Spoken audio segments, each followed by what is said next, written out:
Amigas y amigos, es un gusto estar de nuevo con ustedes, ahora para la 7ª clase del curso de Fenomenología. Vamos a tratar principalmente del tema de la energía y posteriormente, de forma más breve, algo referido al punto de vista fenomenológico del suceso interior conocido como la conversión. La conversión. Y después, hacia el final, vamos a contestar 2 o 3 preguntas que se hicieron en los comentarios respecto de la clase anterior, de conceptos tales como percepción y representación y la diferencia entre ambos. Vamos a tocar un poquito más sobre el tema de que los pensamientos en la vigilia son como un sueño onírico o tienen el mismo tipo de cualidad, y también alguna otra consideración que ha quedado por ahí. ¿Qué es la energía? No podemos hablar de algo si al menos no intentamos definir ese fenómeno del cual estamos hablando o comprenderlo mínimamente para entonces después abordarlo.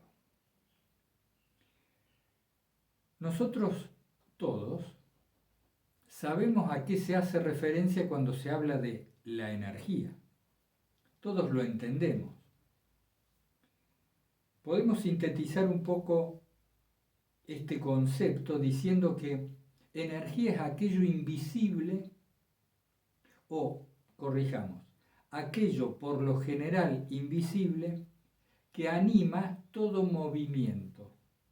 Aquello que anima todo movimiento.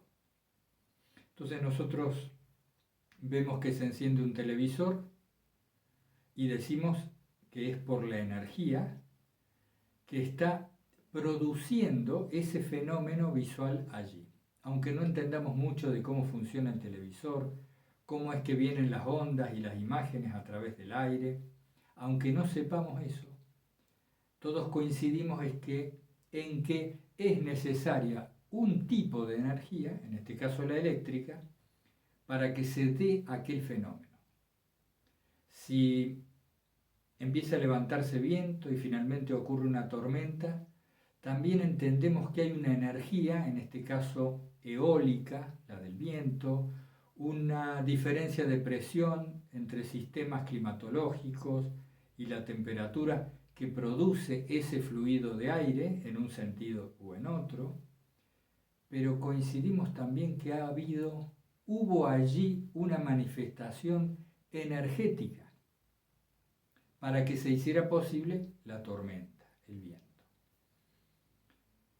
Sin duda, cuando observamos a las plantas o a los seres vivientes, a nosotros mismos como seres humanos, nos damos cabal cuenta de que hay una energía que nos anima. Y así los planetas, las galaxias, todo fenómeno conocido por nosotros necesita de la energía. ¿Por qué? Porque todo fenómeno que nosotros conocemos es movimiento. Y para que se produzca el movimiento necesita de algún tipo de potencia, de algún tipo de capacidad de trabajo, por llamarle así, que desencadene el movimiento posterior. No nos olvidemos que si no se produce ningún movimiento, ni dentro ni fuera de nosotros, no hay nada. Para nosotros habría un silencio, un vacío. Fenomenológicamente lo podemos entender así. Hago una breve digresión en esto.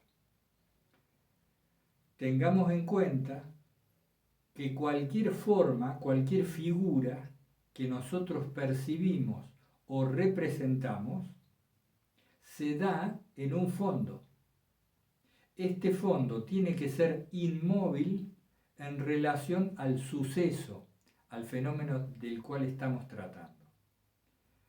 Si el fondo se mueve, no puedo diferenciar otros movimientos en él. En el clásico ejemplo de la pantalla de cine, necesito que el fondo, que la pared o la tela en la cual se proyecta la película esté más o menos quieta, porque si no, no puedo distinguir el movimiento de las imágenes. Entonces parece que nuestro modo de percibir y de representar necesitan de lo que llamamos fondo y forma. Volviendo entonces al punto, toda manifestación requiere de energía. Nosotros clasificamos la energía en energía eléctrica, energía eólica, distintas formas de energía. Pero hay una energía como concepto que es lo que anima todo movimiento y fenómeno en el universo que conocemos y hasta dónde lo conocemos. A esta energía se le ha llamado muchas veces Dios en algunas culturas. Pero vamos a lo práctico, lo práctico. ¿Se puede ahorrar energía? ¿Se puede acumular energía? ¿Se puede producir energía? Y se puede desperdiciar la energía. Y si a esto lo traemos a la vida cotidiana, a nuestra vida personal, veremos qué importante resulta tener en cuenta el tema de la energía. Empecemos por la producción. ¿Cómo produce energía el organismo que luego le permite desarrollar sus múltiples actividades? El organismo extrae la energía a través de los alimentos, porque en los alimentos se almacenó la energía del sol, la energía que implica también la atmósfera, los minerales, etc. En los alimentos se acumuló esa energía y después el organismo los extrae y los almacena para tener la capacidad de mover el corazón, el diafragma, los miembros, etc. Es decir, hay una producción energética que se produce merced a la alimentación. También tenemos otra forma de producir energía en el organismo que deriva de la respiración, que es como decir alimentarnos de atmósfera, de los componentes del aire, oxígeno, hidrógeno, etc. Entonces, los alimentos dan energía, la respiración da energía, y al parecer cuando descansamos el cuerpo y la mente, se producen allí procesos que derivan también en la producción de energía. No solo sirven para restaurar, para reparar los distintos órganos, sino también que se producen procesos químicos que no vienen al caso ni nosotros conocemos adecuadamente, que producen energía. A ver si me olvido de alguno. Descanso, alimentación, respiración. Pero hay otras maneras de producir energía que suelen tenerse menos en cuenta. Todo lo que llega a los sentidos, digámoslo ahora en un sentido ingenuo, sin entrar en complejidades, toda percepción es un tipo de alimento. Toda percepción es un tipo de alimento. No de la misma índole que el anterior, pero no podemos negar que lo percibido y o lo representado, lo imaginado, constituye un tipo de alimento para el organismo. Si las impresiones, es decir, los estímulos que llegan a los sentidos, son armónicos, agradables, resultan adecuados para el organismo, estoy también alimentando y incorporando energía de esa manera. Muy distinto es verdad cuando nos la pasamos observando cosas horribles, desde películas de terror a vivir en ámbitos muy sucios, hacinados, digamos, para no extendernos. El ambiente que nos rodea y a raíz de ese ambiente los estímulos que llegan al organismo implican para nosotros también un tipo de alimento. Esto es importante porque está involucrado con lo que llamamos la producción de energía. A ver si no me dejo nada. Bien.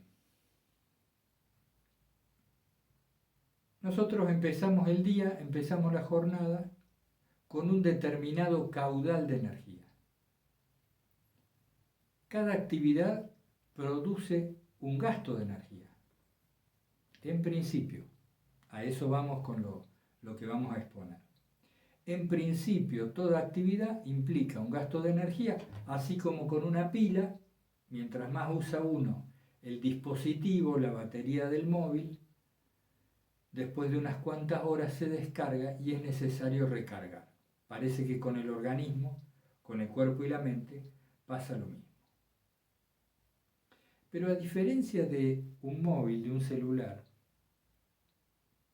el ser humano tiene la posibilidad de que mediante su accionar no pierda la energía acumulada, sino que produzca más energía. Pareciera ser que hay un tipo particular, un modo de hacer muy particular, que si bien produce un gasto de energía la actividad que se está realizando, este particular modo de hacer termina ganando la partida.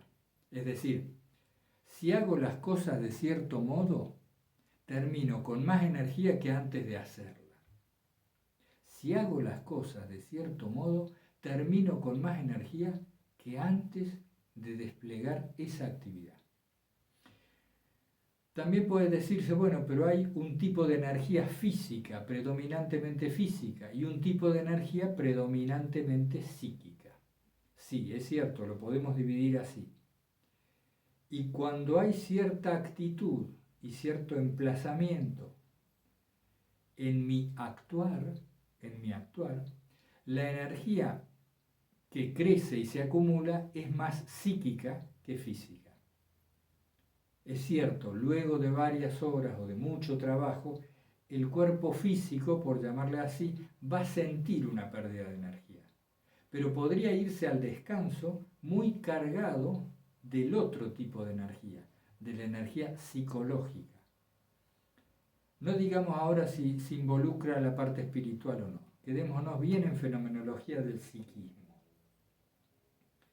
Entonces tenemos que ver cómo es ese particular modo de hacer, qué tenemos que hacer, cómo hay que obrar para que cada acción redunde en un incremento de la energía, al menos en su componente psíquico, y que sin duda produce menos gasto físico. Vamos a abordar ese tema ahora a continuación. Vamos a centrarnos un poco ahora en el tema del gasto de energía. Antes de avanzar, vuelvo atrás un poco y me voy a centrar en el gasto de energía. En realidad no nos hace tanto problema gastar energía en las actividades cotidianas, sino que además de este gasto en cada jornada, se produce en nosotros una pérdida de energía constante, inadvertida la mayor parte de las veces, debido a contenidos no integrados previamente. ¿Se acuerdan que hablábamos, creo que en la clase anterior, de que la integración de los contenidos del psiquismo equivalía a poner las piezas del rompecabezas en su posición adecuada? Cuando mi biografía, toda la memoria acumulada, cuando mi horizonte futuro y cuando mi situación presente encajan, es decir, se relacionan entre sí con cierto equilibrio, compensándose unas a otras y teniendo todas un sentido la una para la otra, las partes de mi vida, cuando se produce esta armonía o equilibrio entre los tres tiempos de conciencia y lo que concibo como mí mismo, como yo mismo, que viene a ser esa imagen de sí famosa de la cual cada tanto tendremos que seguir hablando, cuando hay equilibrio en el organismo no hay pérdidas de energía. Pero cuando hay contenidos no integrados, que no encajan, que no logro poner en el contexto de mi vida, y esos contenidos tienen mucha carga afectiva, energética, de memoria, se produce, aunque no nos demos cuenta, una continua pérdida de energía. Es como andar en el auto con un agujero en el tanque de nafta. Es igual. Esto a veces se manifiesta, por ejemplo, con una persona que al poco de empezar el día ya está fatigado o pierde el ánimo, se amarga, se deprime. Con facilidad los sucesos lo abruman. Fíjense que la energía tiene muchísimo que ver con todo esto. No es solo lo espiritual, también está involucrado lo corporal y lo psíquico en esto, al menos desde el punto de vista en que lo abordamos en este curso.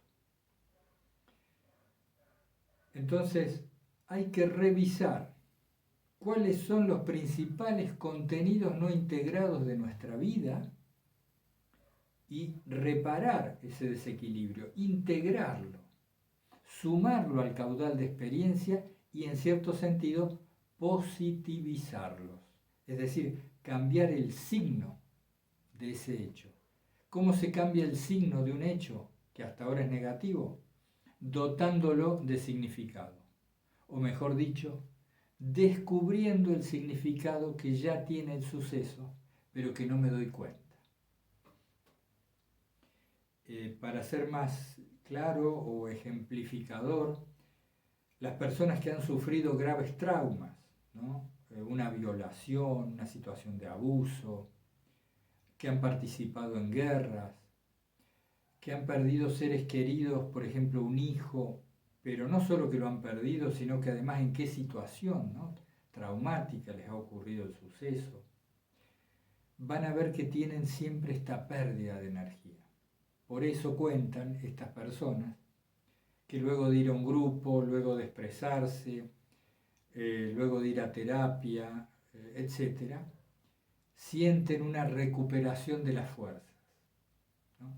En cambio, mientras aquel hecho, aquel contenido queda patinando en falso, girando en falso, como esos aceleradores de los autos que andan y andan gastando nafta, produciendo calentamiento del motor, pero no haciendo nada eficaz. En definitiva, entonces, uno de los motivos por los cuales perdemos energía y ni siquiera nos damos cuenta son aquellos hechos o situaciones almacenados en la memoria que no guardan una relación de equilibrio y armonía con el resto de los contenidos que suceden en el presente o que imaginamos en el horizonte futuro. ¿Qué hacemos con esos contenidos? Bueno, acá no es el ámbito de terapia psicológica y no sabemos sobre estas cuestiones lo suficiente como para abundar en este marco. Pero sí es necesario encontrar a lo que vivimos hasta ahora el significado oculto, develar el sentido que los hechos tienen y han tenido en nuestra vida. Eso ayuda muchísimo. Se taponan las pérdidas de energía. Bien, avancemos otro poco. Volvamos al punto que tratábamos hace unos minutos. Cuando hago mis actividades sin estar consciente de mí mismo, pierdo energía. Cuando hago mis actividades sin estar consciente de mí mismo, mientras se hacen, pierdo energía. Pongámoslo de otro modo, la atención, la famosa atención, esa cualidad tan querida por los monjes filocálicos y por muchos espirituales que hablan de la vigilancia. La atención es el atributo que requiere nuestro modo de ser y estar en el mundo para que se pueda producir en el movimiento carga de energía y no pérdida de energía. Hay un modo de ser y de estar en la atención que redunda en acumulación de energía, en ahorro y en producción de energía. Y esto tiene consecuencias en nuestra vida en todos los aspectos. ¿Por qué? ¿Por qué tengo que tener energía acumulada? ¿Por qué tengo que tener una buena cantidad de potencial energético? Porque es el caudal energético el que me permite la disponibilidad, el estar disponible. Se acordarán, ya no sé de cuál de los dos cursos, se acordarán algunos que hablábamos de la capacidad de escuchar al otro, por ejemplo, de escuchar a la otra persona realmente y no en apariencia, es decir, de olvidarse un poco de sí mismo y atender al otro. Esto se produce si hay energía suficiente. Si no hay energía suficiente, el cuerpo retrae sus sentidos, minimiza sus expresiones, entre ellas las de la escucha, y se recluye, se recoge a sí mismo, pero no en un sentido de recogerse espiritualmente, sino de irse encerrando, porque cuando el organismo detecta poca energía, empieza a cortar funciones, es como hacemos nosotros. Cuando nos queda poca plata en la billetera, empezamos a gastar menos.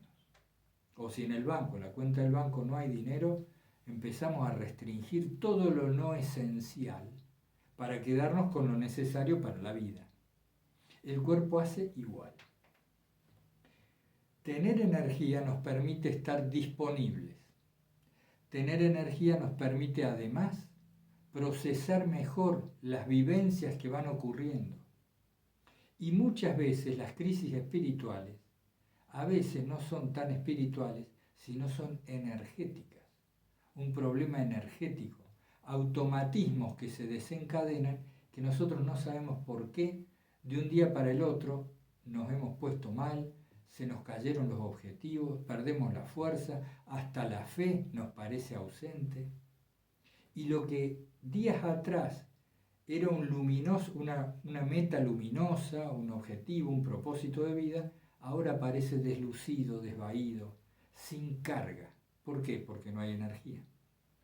Entonces, si bien hemos insistido mucho que la carga de las imágenes deriva de todo el recuerdo, de toda la memoria acumulada en torno a esa imagen, no podemos negar que también la carga de las imágenes necesita de la energía psíquico-corporal. Digámoslo en otras palabras, de la energía que anima la vida del organismo. Estar disponibles implica entonces tener energía suficiente. Yo anoté 3 atributos para que nuestras acciones se produzcan ahorrando energía. El primer atributo es lo que llamé el discurrir funcional. Y esto va a contestar indirectamente una de las preguntas que creo me hizo Edith. Nosotros hablábamos de que los pensamientos son muy parecidos al sueño onírico o son un sueño onírico en la vigilia. Pero hay un tipo particular de pensamientos que se llaman funcionales, son meramente funcionales. Es decir, surgen para el ejercicio del acto correspondiente de que se trata y cesan, terminan. No dejan saldo, no gastan demasiada energía.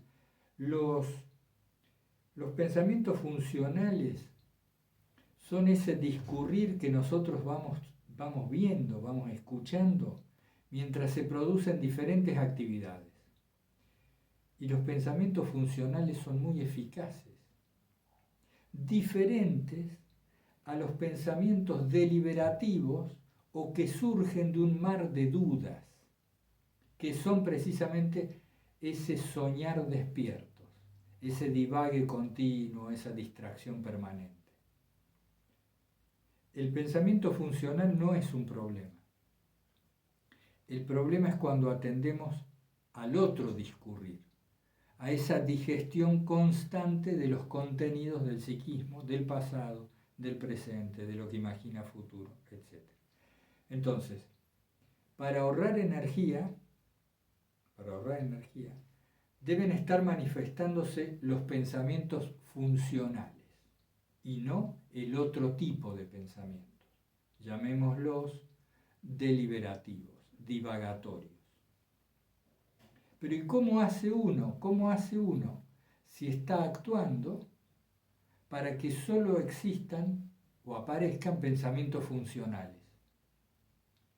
Es necesario actuar sin ego.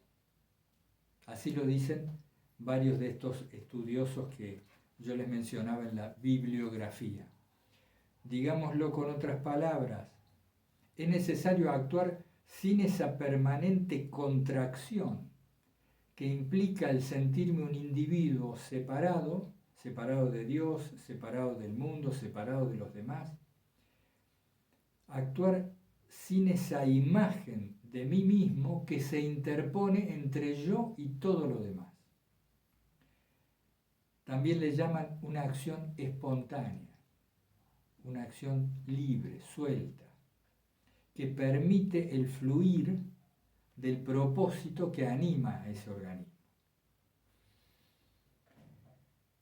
Como la mayoría de ustedes que está en este curso también es lector del blog y tiene esta cuestión espiritual que nos ha reunido, de filocalía y de otros temas, traduzco a términos espirituales esta cuestión que estamos hablando.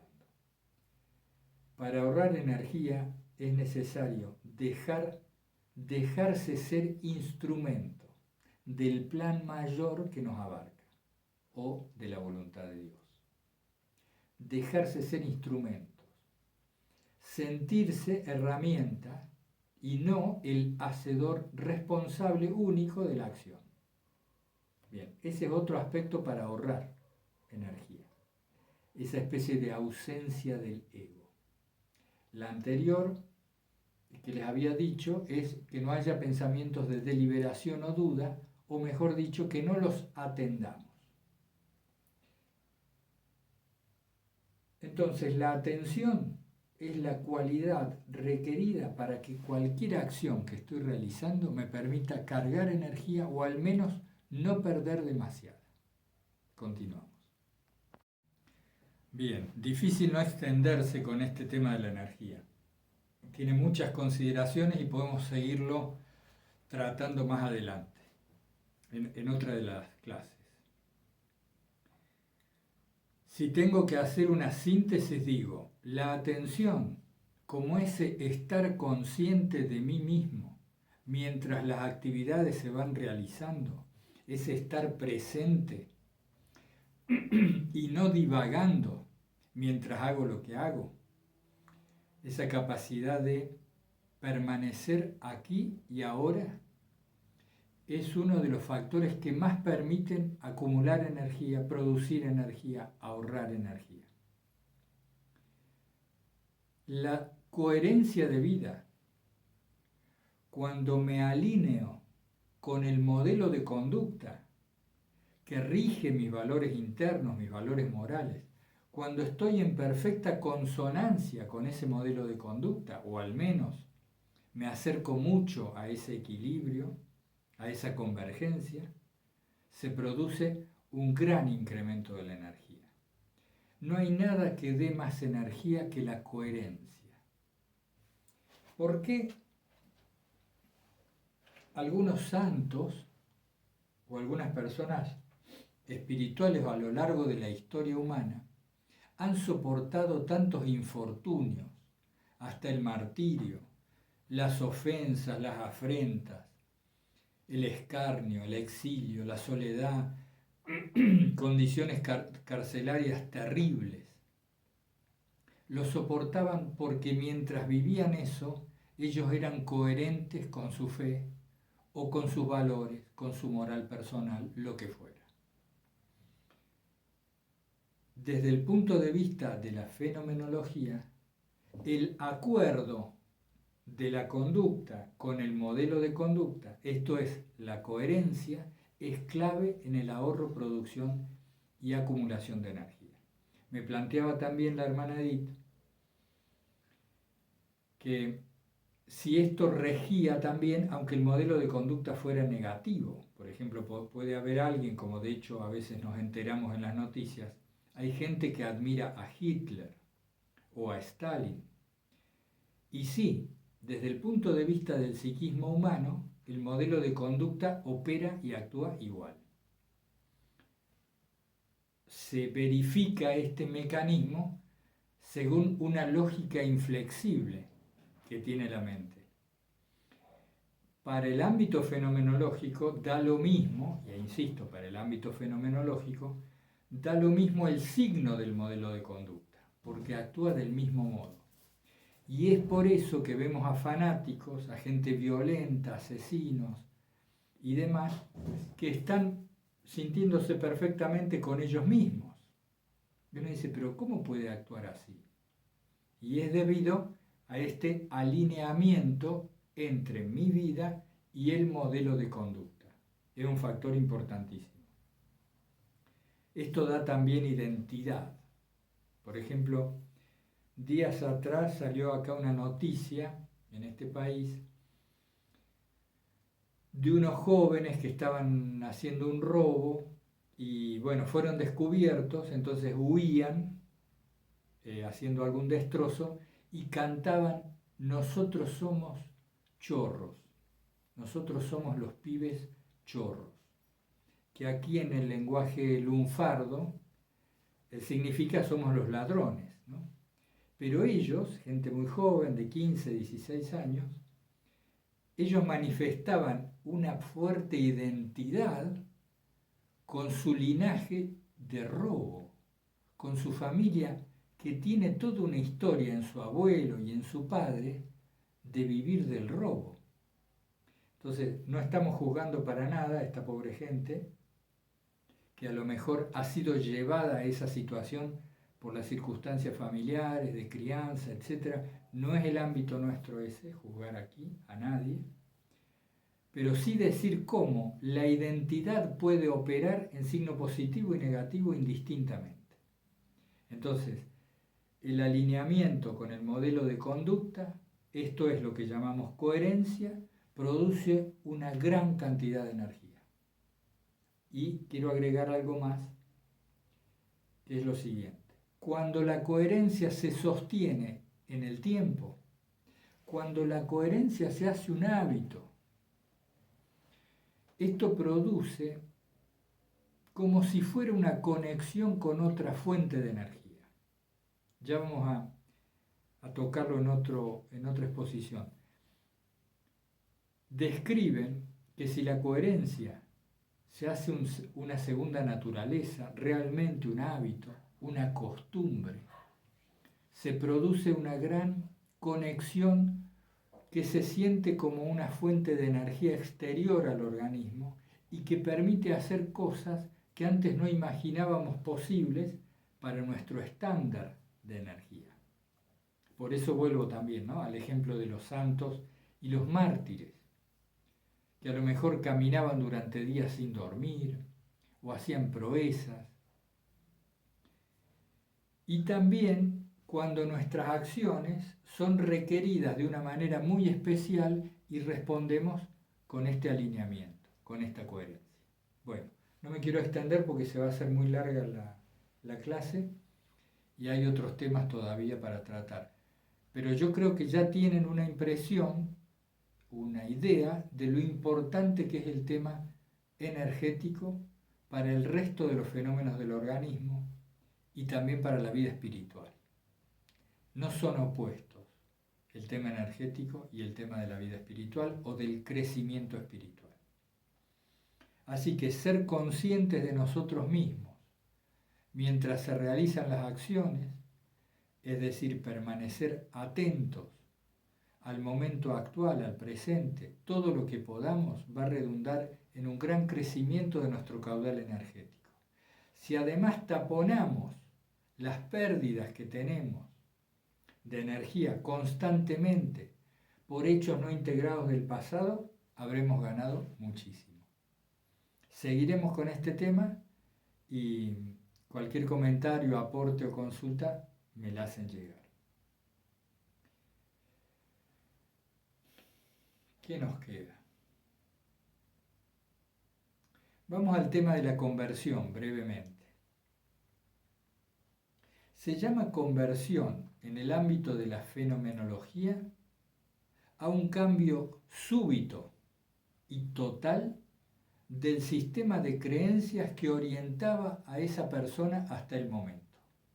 Un cambio súbito, drástico, radical del sistema entero de creencias que animaba la conducta de la persona hasta ese momento. Los fenómenos de conversión son muy bien descritos en las biografías y en las vidas de los santos. Pero, claro, lo que se manifiesta como una irrupción súbita del fenómeno de la conversión, por ejemplo, como Edith Stein, que era judía, pasa a ser católica, y de muchos otros, lo que se manifiesta como un fenómeno súbito que cambia por completo la vida de la persona, en realidad estaba produciéndose ya un fenómeno de acumulación. Y la conversión fue solo la punta del iceberg.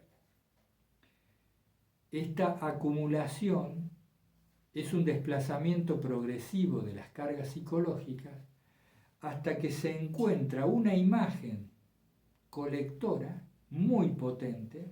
¿Se acuerdan que hablábamos en la clase pasada de lo que es la imagen colectora? Esa imagen que, atravesando alguna parte del espacio de representación, acumula esa energía, concentra, recoge la energía. Entonces la conversión parece requerir de una imagen colectora muy potente que recoja multitud de imágenes, multitud de vivencias, de contenidos psíquicos y los agrupe en torno de sí.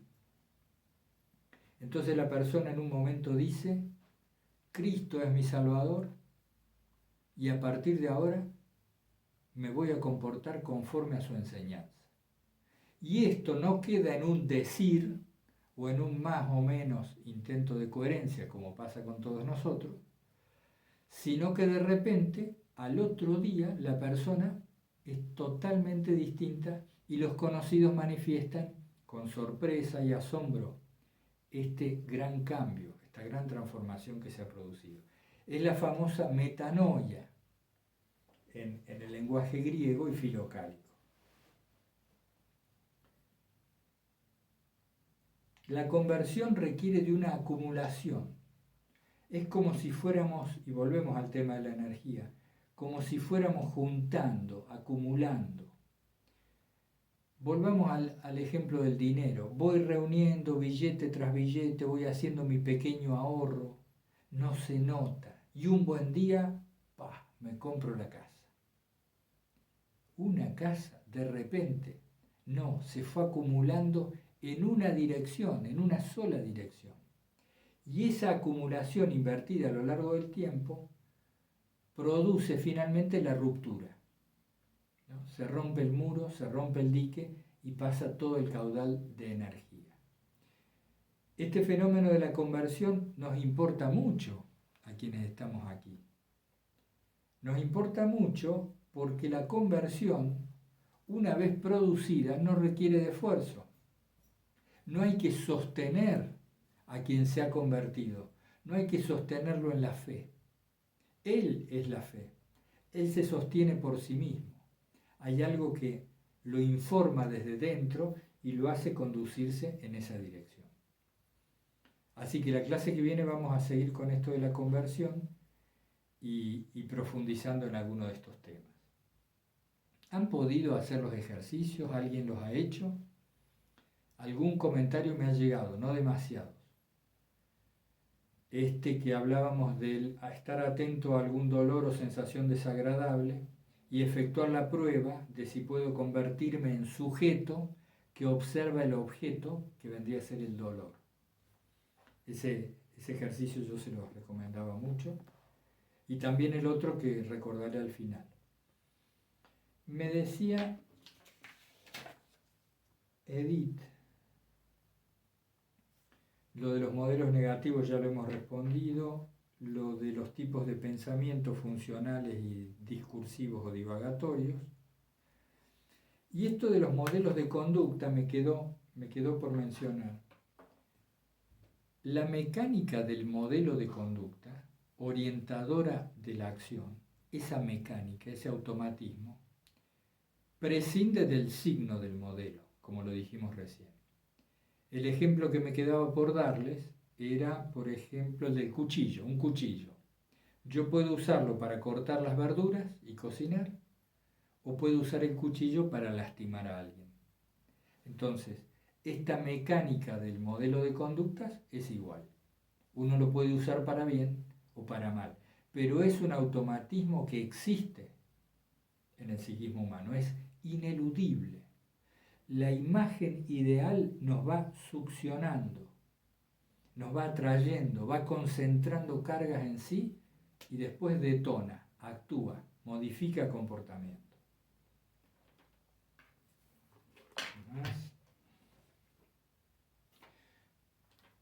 Percepción y representación, también se me comentaba. ¿Cómo es esto que dijimos la clase pasada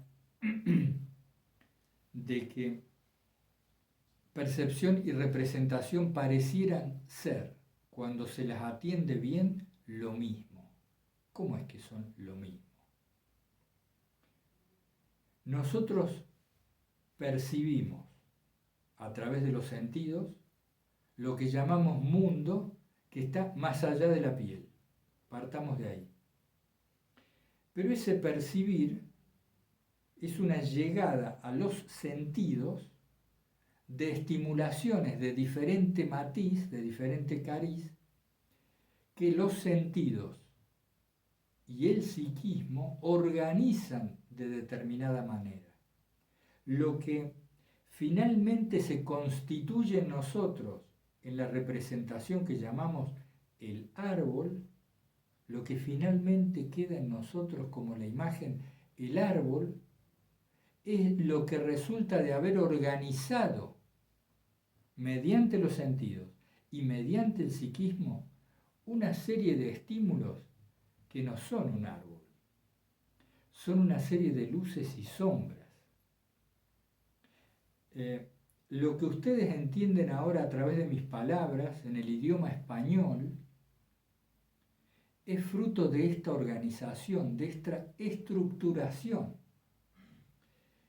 Y en realidad, por decirlo así, en realidad está saliendo aire a impulsos periódicos de mi boca y este aire sale modulado más o menos en ciertas frecuencias, llega al tímpano y se produce allí toda la decodificación en base a la memoria y decimos, está diciendo tal palabra. Automáticamente interpretamos el significado.